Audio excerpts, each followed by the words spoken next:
Hivernage partiel.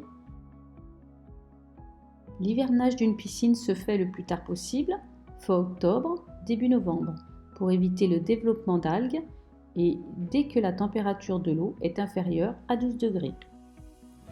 Il existe deux façons d'hiverner une piscine. L'hivernage partiel, dit actif, qui est à privilégier, plus facile et moins coûteux, particulièrement adapté en présence de volets roulants ou d'un abri.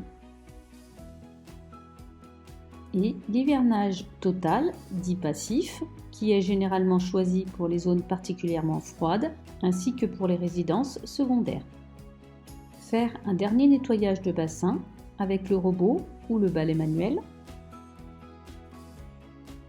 Contrôler et ajuster si nécessaire l'équilibre de l'eau et procéder à une chloration choc, 20 pastilles pour 50 m3 d'eau, filtration en fonctionnement pendant 24 à 48 heures. Privilégier une poche filtrante de 30 microns à entretenir une fois par mois. Puis programmer la filtration 1 à 2 heures le matin et le soir aux heures les plus froides. En période de gel, filtrer en continu.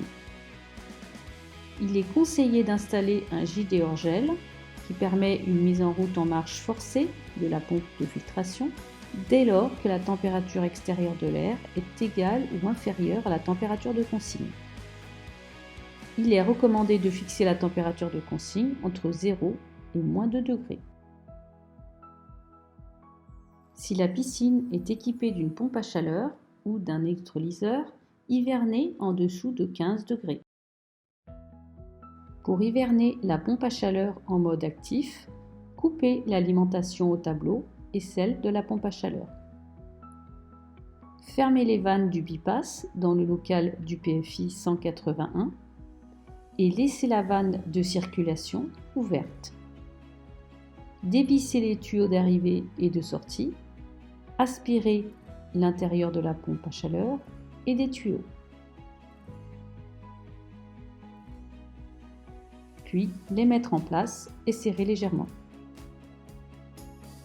Selon le modèle de pompe à chaleur, dévissez le bouchon de purge pour vidanger. Il est conseillé de recouvrir la pompe à chaleur d'une housse de protection adaptée. Dans le cas d'une filtration antérieure, type PFI 180 ou GRI 181, dévissez pour vidanger les tuyaux et positionnez une tuyauterie en U pour raccorder le réseau hydraulique sans passer par la pompe à chaleur afin de l'hiverner.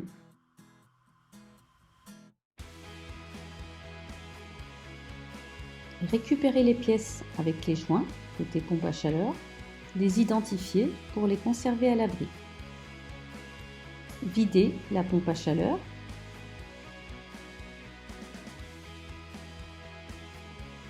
Obstruez les tuyauteries d'arrivée et de sortie. Dans le cas d'un électrolyseur, après avoir éteint l'alimentation, allez dans le local technique ou à l'embranchement de la pompe à chaleur pour dévisser les cosses de la cellule d'électrolyse. Déconnectez le câble d'alimentation et revissez les écrous. Retirez la cellule et détartrez si nécessaire. Positionnez le bouchon dédié et conservez la cellule d'électrolyse dans un endroit sec pour une plus longue longévité. Pour les volets, laissez sur le plan d'eau sans mouvement en cas de gel.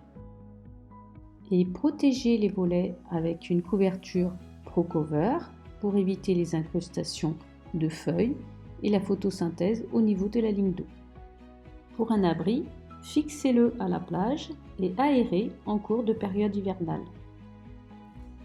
Veillez à bien déneiger les équipements, couverture, abri en cas de chute de neige.